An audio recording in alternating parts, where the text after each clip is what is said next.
우리 주님의 크신 은혜가 이 시간 우리 예배하는 우리 모두와 또 오늘 아프셔서 나오지 못하신 분들 또 가정 위에 또 함께 하시기를 주님의 이름으로 간절히 축복을 드립니다. 날씨가 매우 더운데 이 더위에 우리 하나님께서 우리에게 또 예배할 수 있도록 인도하시고 찬양할 수 있도록 인도하신 것 또한 하나님의 큰 사랑이다 이렇게 생각합니다.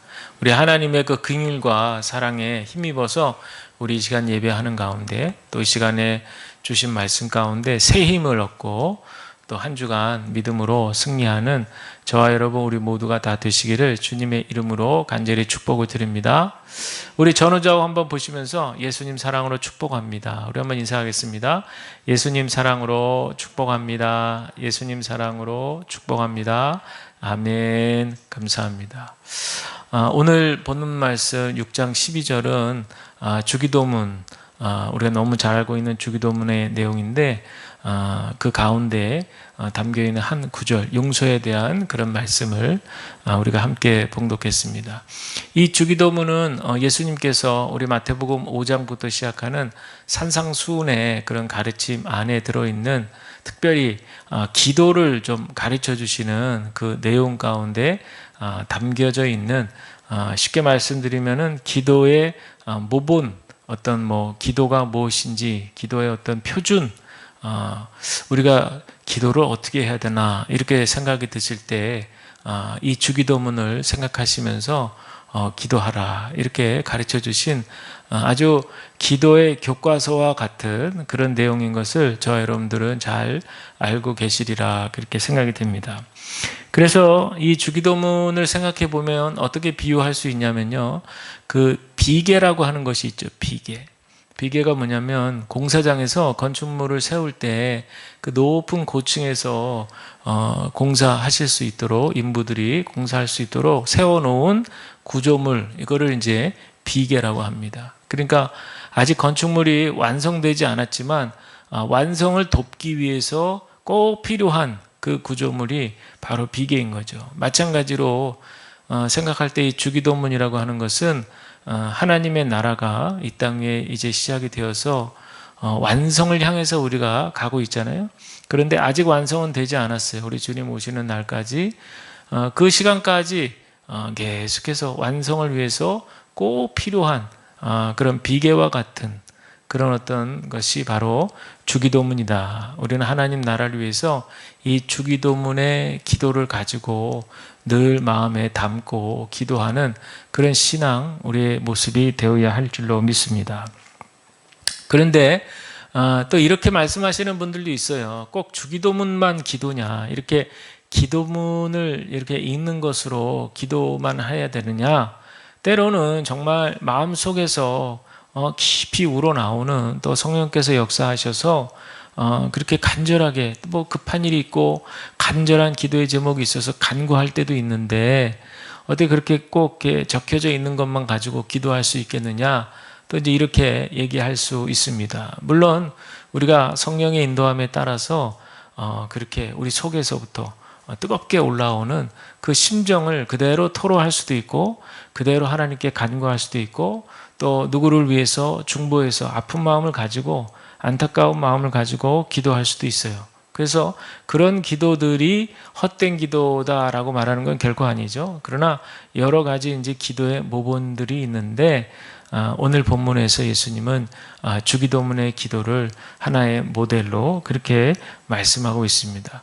왜 이런 기도를 예수님께서 모본으로 기도의 모본을 말씀하셨냐면 이 주기도문이 설명되는 본문 바로 앞에 시작되는 점에서 이방인들의 중언 부언 기도하는 모습을 꼬집고 있어요. 거기랑 연결해서 이 주기도문이 나온 거예요. 그러니까 이방인들은 기도할 때 자기가 무슨 말로 기도하는지도 모르는 채 그렇게 이 말 저 말 그렇게 중언 부언한다 그런 얘기죠. 그러니까 우리도 기도의 습관이 혹시라도 나도 모르는 사이에 기도는 하는데 주절주절 기도는 하는데 내가 기도하는 기도가 어떤 내용인지도 내 스스로 알지 못한 채 그렇게 중언부언해서 기도하느니 이렇게 잘 내용이 짜여진 주기도문을 가지고 하나님의 뜻이 이 땅에 이루어지기를 바라는 마음으로 기도하라. 이것이 바로 예수님께서 주기도문을 우리에게 가르쳐 주신 그 마음이다. 이렇게 생각하시면 되겠습니다. 오늘 특별히 주기도문 중에서 용서에 관한 내용을 우리가 한 절이지만 봉독했는데, 사실 이 한 절에 기독교의 진리가 다 들어가 있어요.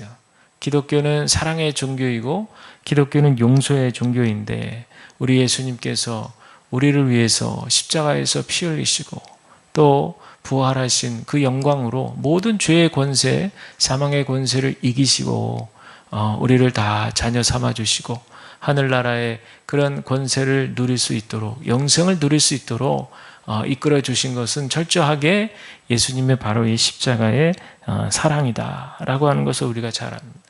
그런데 오늘 읽으셨지만 오늘 본문을 한번 우리가 늘 주기도문 노래로도 부르고 이렇게 암송도 하고 하니까 별 뜻 없이 그렇게 읽게 되고 또 보게 되고 듣게 되는데, 오늘 이 한 절이지만 이 한 절을 한번 조금 유심히 보시면, 우리가 우리에게 죄 지은 자를 사하여 준 것 같이 우리의 죄를 사하여 주시옵고, 아니 우리의 죄를 사하여 달라고 용서해 달라고 간구하는데 마치 무슨 조건이 달려 있는 것처럼 들리죠.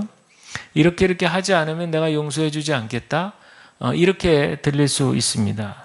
그러나 여러분들 결론부터 말씀드리면 그렇지 않다. 이 의미는 그렇게 조건부로 해석해서는 안 된다. 그 설명을 좀 드리자면, 제가 가지고 있는 성경에, 여러분이 가지고 있는 성경에도 아마 마찬가지일 텐데, 죄 지은 자 앞에 보면 번호 2번이 딱 붙어 있습니다. 한번 눈으로 이렇게 확인해 보세요. 번호 2번이 이렇게 적혀 있는데 그 번호 따라서 밑으로 쭉 내려가시면 설명이 나와 있어요. 그게 뭐라고 설명되어 있냐면요, 빚진 자를 탕감하여 준 것 같이 우리의 빚도 탕감하여 주시옵고, 이렇게 되어 있습니다. 이때 이 죄라고 하는 단어를 제가 늘 여러 번 말씀드리지만 하마르티아, 관역에서 빗나가는 것, 이제 이런 것을 늘 설명을 드렸는데, 여기서는 하마르티아라는 단어를 쓰지 않고 오피일레마라는 단어를 썼어요. 오피일레마라고 하는 말의 뜻은 뭐냐면 채무라는 뜻이에요. 채무, 부채, 빚을 진다, 이런 얘기죠. 그래서 그 2번 번호의 밑으로 쭉 내려갔을 때 죄라고 하는 단어를 빚진 자, 이렇게 빚으로 그렇게 해석을 번역을 한 겁니다. 그러니까 요거를 좀 정리를 해보자면, 어떤 우리가 죄하면 이제 도덕 윤리적 개념을 생각하게 되는데, 여기서 예수님께서 주기도문을 가르쳐 주시면서 쓰신 이 죄라고 하는 단어는 그런 뜻보다는 어떤 사회적이고 경제적 그런 관계의 단어를 그 부분에다 썼다고 하는 것이 참 멈추게 하더라고요. 눈길을 멈추게 하고, 그러면서 참 예수님의 통찰력이 놀랍다. 이 시대, 2000년이 지난 지금 이 현대 사회에 얼마나 돈으로 얽히고 설킨 이런 경제적인 채무관계, 이런 문제들이 얼마나 많아요. 그것 때문에 사람들과의 관계가 파괴되고 고통받고 막 돈 때문에 주종관계가 되고 갑을관계가 되고 이런 일들이 비일비재하잖아요. 그래서 예수님이 어떻게 이렇게가 아니라, 역시 예수님은 이렇게 시대를 통찰하시면서 먼 미래를 다 보시기 때문에 2000년 후에도, 지금 우리가 살고 있는 이 시대에도 우리 사람들 사이에 이렇게 흐르는, 돈으로 인해서 흐르는 여러 가지 고통스러운 관계들을 이 단어 하나로 이렇게 짚어주고 계시는구나 라고 하는 생각이 들었습니다. 갑을관계 하니까 생각나는 것이, 우리 수년 전에 땅콩 회항이라고 하는 말이 회자가 많이 됐었어요. 그죠? 모 항공사의 임원이 여승무원을 이제 갑질, 소위 말해서 갑질을 해서 비행기가 회항하게 되는 이런 어처구니 없는 이제 그런 일이 벌어지면서 아주 그냥 사회 공분을 일으켰던 그런 일이 있습니다. 갑이 을을 억압하는 거죠. 그리고 무시하고, 그리고 비인격적인 그런 대우를 함으로써 수모와 수치를 그렇게 경험하게 하고, 더군다나 을의 입장인 분들은 그 모든 수모와 수치를 그냥 고스란히 본인이 감내해야만 하는 이 오래된 우리 사회의 그런 병폐를 나타내고 있습니다. 그러나 성경은요, 분명히 가르쳐주고 있어요. 에베소서 6장 8절에 보면 에베소서 6장이 이제 부모와 자녀의 관계, 부부의 관계 쭉 나오면서 이제 그 종과 상전의 관계에 대해서 얘기하는데, 그 당시에는 이제 노예제도가 있었기 때문에 그 노예제도를 빗대어서 이제 설명을 하는 거거든요. 그러니까 그 내용을 보면 종이 상전에게 기쁜 마음으로 섬겨야 되는 것은 당연한데, 상전도 종에게 같은 마음을 가지라는 거예요. 같은 마음을. 상전도 자기가 상전이라고 해서 종을 막 함부로 대하면 안 되고, 그래서 뭐라고 성경에 표현되어 있냐면 위협하지 말라 이렇게 되어 있어요. 위협하지 말라. 그런 말이 있을 정도로 아주 중요한 그런 내용이죠.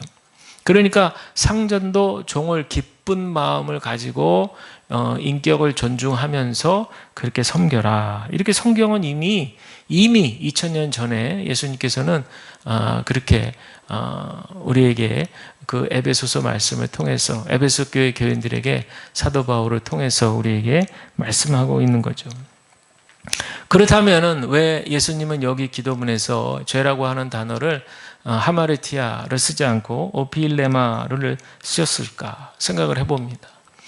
어떤 예수님의 하나님의 아들 되신 우리 예수님께서 인간의 가장 그 근원 가운데 있는 그 욕망 중에 사람과 사람과의 관계에서 속박하고 구속하고 억압하고 억제하는 어떤 그 가운데에서 누리지 못하는 그 자유롭지 못하는 어떤 그런 고통스러운 인간의 상태를 우리 예수님은 이미 아셨지 않은가 그런 생각이 드는 거죠. 지금도 돈으로 인해서 아까도 말씀드렸지만 보이지 않는 그런 사람들 간의 우열의식이 버젓이 존재하는 것이죠. 돈이 많은 사람, 겉모습 보기에 돈이 많아 보이는 사람, 그렇지 않은 사람을 단박에 알아보고 아예 그 대우를 그 사람에 대한 가치를 평가를 아주 그냥 돈으로 매겨버리는 그런 우열의식이 이 사회 가운데 존재한다라고 하는 그런 얘기입니다. 여러분 잘 아시는 마태복음 18장에 보시면 그 제목에 뭐라고 되어 있냐면 용서할 줄 모르는 종의 비유 이렇게 되어 있습니다. 어떤 한 나라의 임금이, 이건 비유니까 하나님을 비유한 거죠.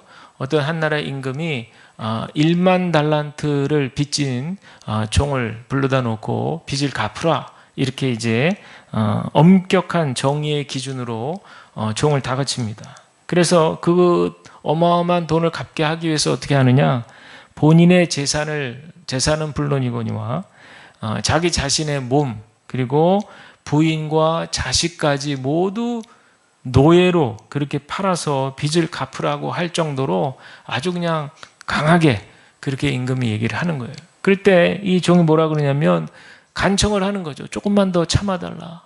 그랬는데 웬일인지 이 임금이 불쌍히 여겼다고 그랬어요. 불쌍히 여겨서 이 빚을 다 탕감해 줍니다. 참 있을 수 없는 일 같은데 일어났어요. 기적같이 빚을 탕감해 줬어요.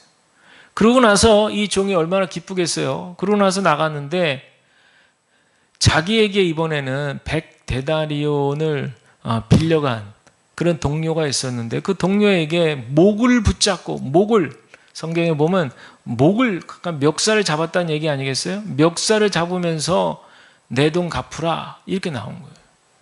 그 역시도 이 동료가 조금만 기다려달라 하면서 간청을 했겠죠. 그랬는데 이번에 이 사람은 전혀 거기에 대한 긍휼을 베풀지 않고 당장 이 동료를 감옥에다 가두었어요.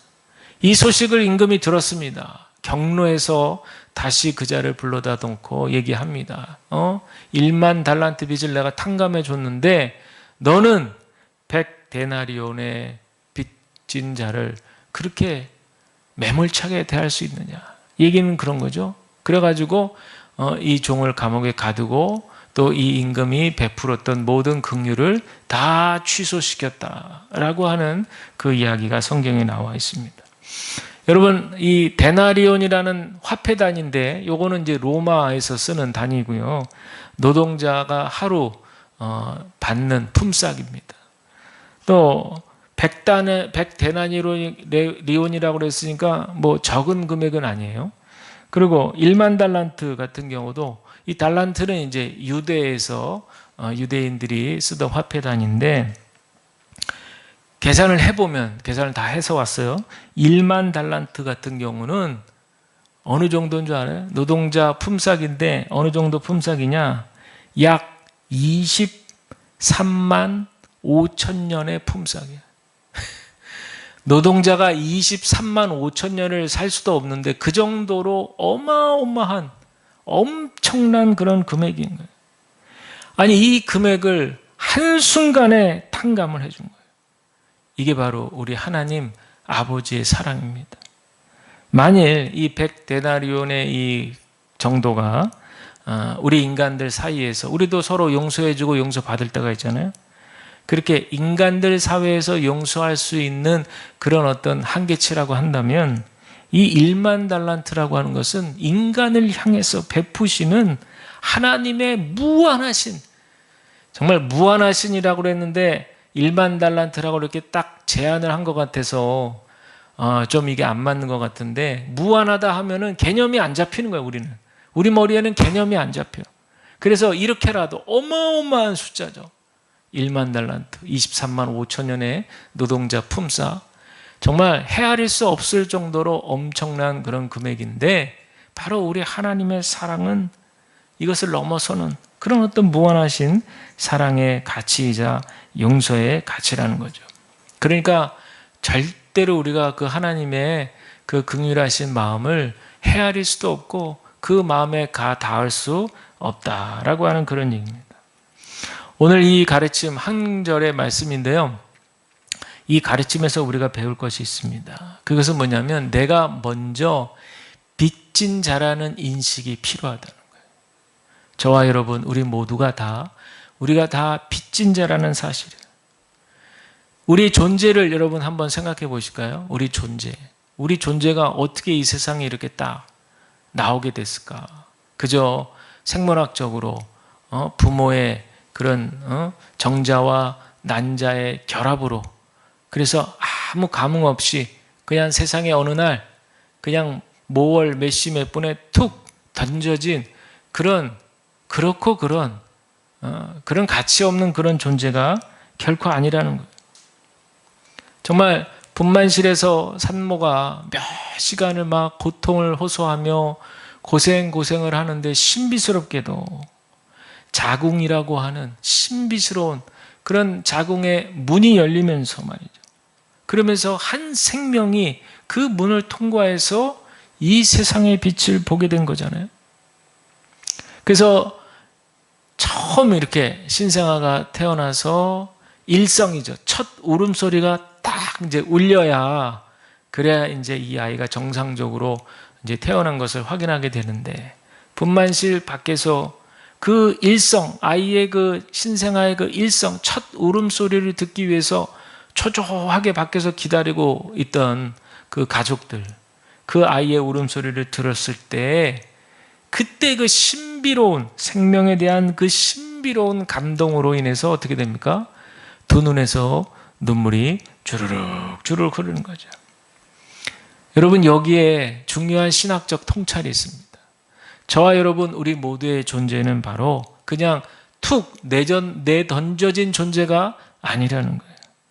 우리 모두는 다 하나님의 놀라우신, 무한하신 그 크신 사랑으로 이 땅에 정말 신비한, 기적적인 그런 방식으로 이 땅에 오게 된 그런 선물이라는 거예요.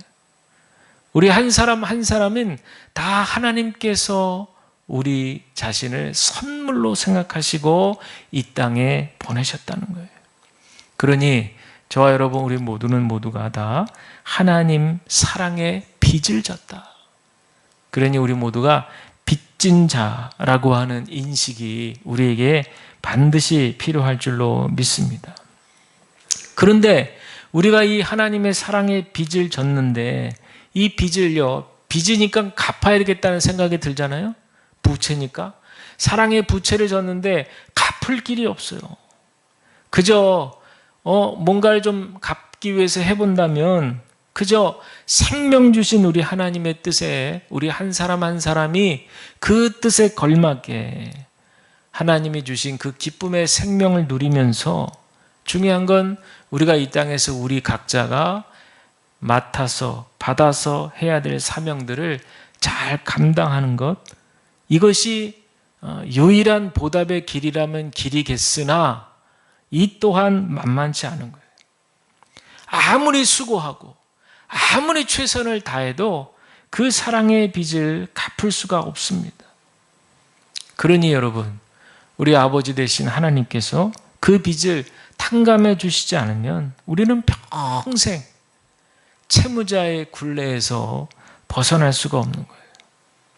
따라서 오늘 이 기도 가운데 우리 빚을 탕감해 주옵소서라고 하는 기도는, 이거는 선택 기도가 아니라 우리의 필수적인 기도입니다.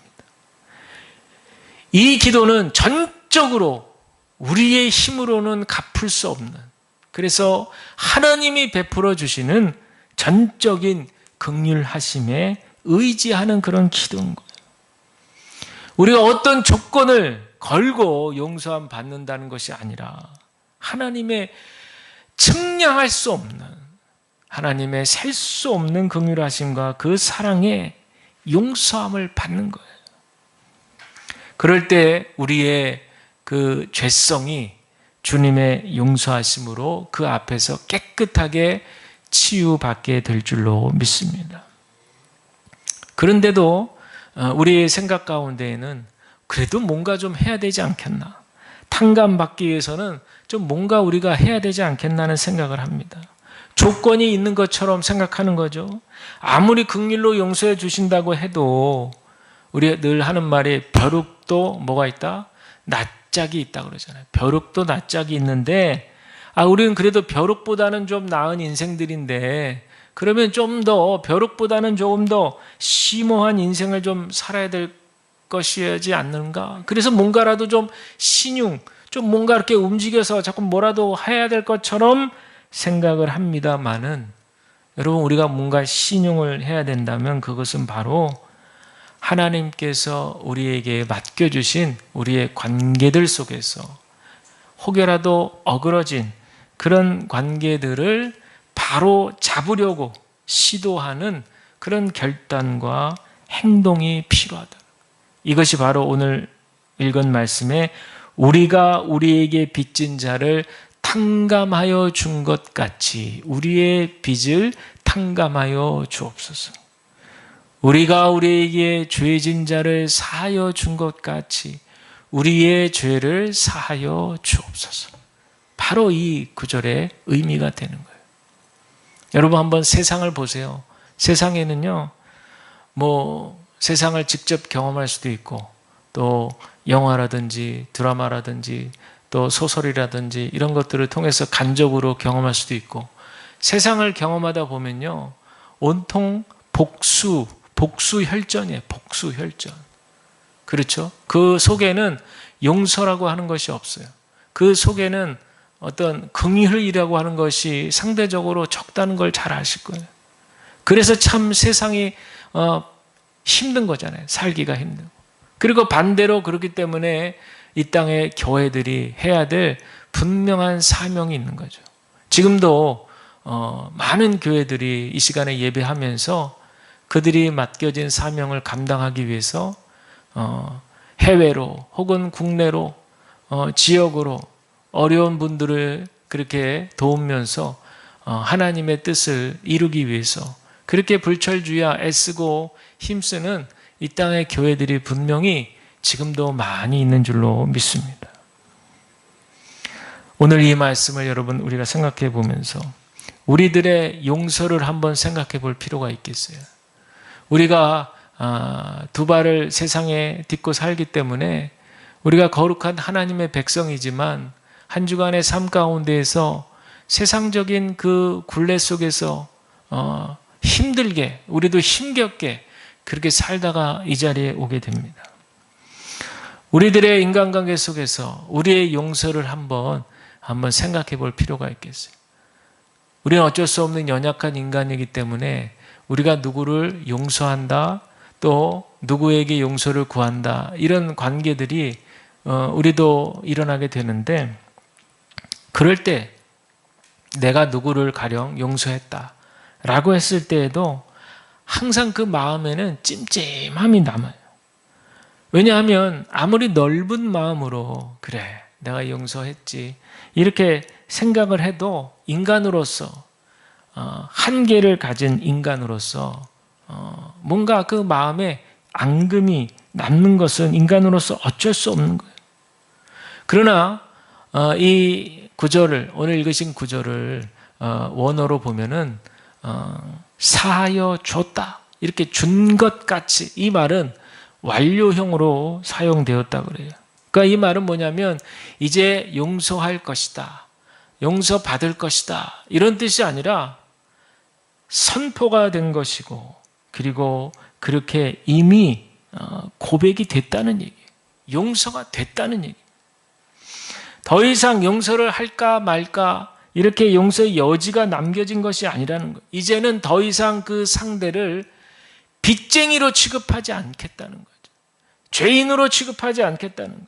그리고 하나님의 자녀다. 내가 하나님의 자녀인 것처럼 상대도 하나님의 자녀로 그렇게 대하겠다는 수용적인 자세가 그 용서의 신학, 그 마음 가운데 들어있다는 거예요. 여전히 우리 자신도 상대도 연약하고 부족합니다. 그리고 용서를 하는 입장에서 그 상대가 여전히 부족함과 허물이 보일 수 있어요. 그러나 그런 모든 인간적인 판단은 다 뒤로 하고 오직 하나님의 택하신 자녀다. 우리 모두는 다 하나님께서 사랑하시는 자녀다. 우리가 그런 믿음으로 이 용서의 열매를 거둘 수 있어야 될 줄로 믿습니다. 제가 지금까지 살아오면서 사람과 사람과의 관계들 속에서도 살았지만 하나님이 이렇게 창조하신 이 피조물 관계 속에서 얼마나 많은 긍휼을 잊고 살았나, 그 생각을 한번 오늘 말씀을 준비하면서 생각해 봤어요. 내가 정말 많은 관계들 속에서도 사랑과 긍휼을 잊고 살아왔는데, 또 그렇지 않고 이런 피조 세계 속에서도 내가 얼마나 많은 긍휼과 사랑을 잊고 살아왔나, 이 생각을 한번 해봤어요. 그러면서 드는 생각이, 어린 시절에 제가 다녔던 교회가 지금은 이제 큰 교회가 됐지만 어린 시절에는 굉장히 작은 교회였어요. 우리 이성전처럼 이렇게 적벽돌로, 옛날에는 교회 지으면 다 적벽돌이었잖아요. 적벽돌로 자그마하게. 그리고 항상 그 예배당에 들어가면 그 마루바닥이었는데, 삐그덕삐그덕거리는 마루바닥이었는데, 거기를 항상 기름걸레로 항상 반질반질하게 닦다 보니까 교회 예배당을 들어가면 항상 코끝에 그 기름걸레, 그 냄새, 기름 냄새가 항상 코를 찔렀어요. 그리고 이제 예배당에 들어가면 의자는 이제 장의자죠. 장의자, 옛날 장의자인데 딱딱한, 아주 그냥 오래 앉아있으면 엉덩이도 아프고 등도 아픈 그런 장의자인데, 이렇게 쿠션이 옛날에는 없잖아요. 이런 쿠션이 없고 그냥 딱딱한 그런 90도 직각의 그런 딱딱한 의자예요. 거기를 이제 바닥을 삐그덕 소리가 나면서 그렇게 예배를 드렸던 예배당인데, 그 어린 시절에 그 예배당, 그리고 이제 제가 주로 예배 드렸던 곳은 그 옆에 이제 교육관이 있었는데, 교육관이요, 양철로 지어진 교육관. 양철 알아요? 양철? 함석판이죠. 함석판으로 이렇게 반원으로 이렇게 지어진 모양을 한 그런 이제 함석판, 그 안인데, 그 안에서 이제 저는 교회 학교를 보내면서 예배를 드렸거든요. 근데 여름이면은 이 태양이 얼마나 강하게 그 양천판을 이제 통과해가지고 오는지, 아무리 뒤에서 큰 에어컨을 켜도 전혀 소용이 없는 거예요. 그래서 막 땀을 주르륵 흐르면서 그렇게 이제 예배했던 그런 기억이 나고, 그리고 그때는 이제 교회마다 종을 쳤잖아요. 종을. 예배 시작 전에 초종이라고 해서 15분 전인가 사찰한 관리 집사님이 관리 권사님이 딱 종을 칩니다. 그리고 5분 전에 재종 그래가지고 한 번 더 이제 다 예배당으로 들어오세요 이런 이제 신호를 내려주는 거죠. 그 이제 저 어렸을 때 유권사님이라고 키가 아주 자그마하신 분인데 그분이 항상 거기서 이렇게 종을 쳤어요. 근데 저는 그 예배 전에 치는 종소리가 하나님께서 저를 이렇게 부르시는 초청의 소리로 들렸어요. 제가 어느 곳에 있든지 간에 이 종소리를 들으면 그때는 이제 주로 교회 주변에 다들 살고 있었거든요. 저희 집도 그렇고. 그러다 보니까 어느 곳에 있어도 이 종소리를 들으면 교회로 오시오. 하나님 앞에 예배하러 오십시오. 이런 뜻으로 하나님의 초청하는, 지금 부르시는, 지금 어디서 뭐 하고 있니?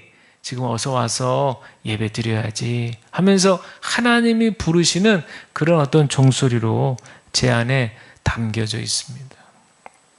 그리고 그 땀이 뻘뻘 흐르는 그 교육관에서 여름이면은 친구들과 함께 열심히 문학의 밤 이런 거 준비해가지고 매년마다 그렇게 이 무대에서 공연을 했었어요. 그러면서 그때 참 많은 꿈을 꿨던 내가 어른이 되면 정말 하나님의 사람으로 어떻게 살까 이런 꿈도 꾸었던 그런 기억이 납니다.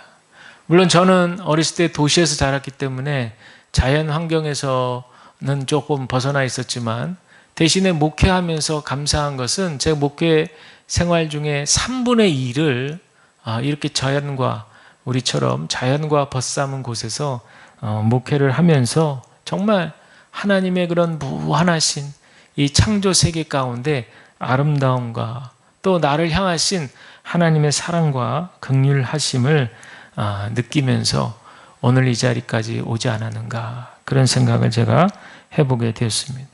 이것이 바로 연약한 저를 긍휼히 높으신 하나님께서 아버지의 마음으로 저의 모든 빚을 탕감해 주셨던 그 사랑이고 그 긍휼하심인 줄로 믿습니다.